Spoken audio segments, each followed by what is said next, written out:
there's no reason to hold back, there's no reason to not do it if you've got the capability of getting there, whether it's on an old bike, a new bike, just do what you need to do to make it happen.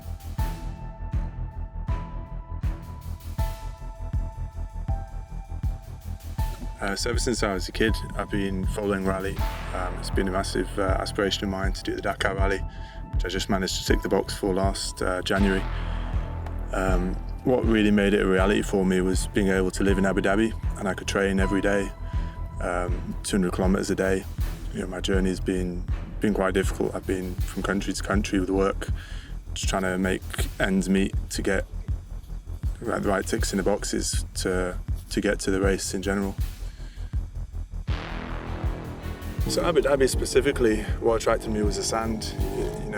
The dunes they have here are second to none. You can't get sand like this wherever you go. The terrain's different everywhere you go, and everywhere you go you have these personalities driving it, with EMSO really pushing their Baja series, which is like the grassroots level, so you can get into it from day one, week one, unregistered bike, no driving license, you can just go out on the sand, race, have fun. But it's serious as well, the level of competition at that level, although it's grassroots entry level. All the big names will still be there. The organisation here, they host such good events. They've got, their road books are so precise that any danger you're going to encounter, it's in the road book, so you know that you can ride at that speed safely, so long as you're not lost, because then you're not following the road book. So the bike that I've been most successful on is my KTM EXC 450. It's just an enduro bike basically from KTM, but everything on it has had to be modified for rally racing for me. So I've got a larger rear fuel tank, a larger front fuel tank. Suspension's been reworked probably 5 times now by myself at home on the workbench. I've added different gears to the insides of the engine to make it more efficient in the sand dunes, so that the gearbox, basically all the gears are where you want it for this kind of terrain. But yeah, no one's ever touched that bike apart from myself since I've owned it. So today was quite a challenging day for me. I fell 3 times, so now I've got fixed my bike. I managed to snap this axle from here. The car itself is just such a magnificent event. It's essentially the kind of the gold standard for rallies. It's what everyone wants to do. It's on everyone's bucket list. And I entered the Malamoto category this year, which is the unsupported category.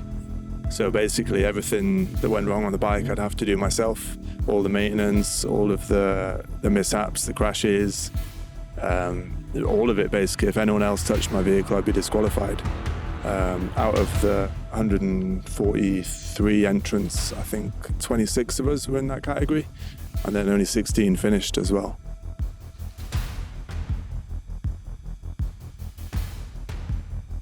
Yeah, so I had a big crash on day 2 of the Dakar, and snapped this thumb here, wearing the same gloves now actually, that the rock penetrated, and I snapped my ring finger on my left hand. So for 12 days I was a thumb and a finger down with all the other bruises and scratchings and stuff, and it definitely affected my performance more than I expected it to have. As soon as I got back on the bike, I was trying to push, but I couldn't hold on to the handlebars, and then immediately when I got back, I think it was the Tuesday after I got back to Abu Dhabi on the Monday, I was in with a surgeon having my tendons reattached. That was 10-11 weeks ago now. I'm just getting back on a bike. Surprisingly, it hasn't really affected me too much. My speed's still there, my endurance is definitely down, my fitness in general is down. But yeah, the fear's not there, which is good. It's a good thing. For training and racing, it's important that you do the same thing essentially. So some days when I train, if I've had a bad night the night before, I won't be fully hydrated. I go out and I realise, halfway into the ride, I've just got no energy left. My head starts to hurt. Sometimes I stop sweating even because of how dehydrated I get. And with Wowhydrate, I find that if I can just drink it consistently on the run up to a ride, my performance is just that much better for having a stable head.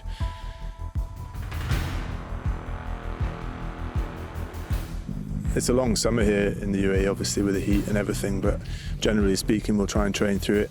I'd love to go back to Dakar and win the Malimoto category, the unsupported category. This year, I was really, really happy to have finished. If I'd have given it my all, I probably could have hung my boots up after the race, but because I gave it, everything that I had to give, but I didn't have much left with my hands, with my crashing and the mechanical issues that I had. Just go out there and get it. There's no reason to hold back. There's no reason to not do it if you've got the capability of getting there, whether it's on an old bike, a new bike. Just do what you need to do to make it happen.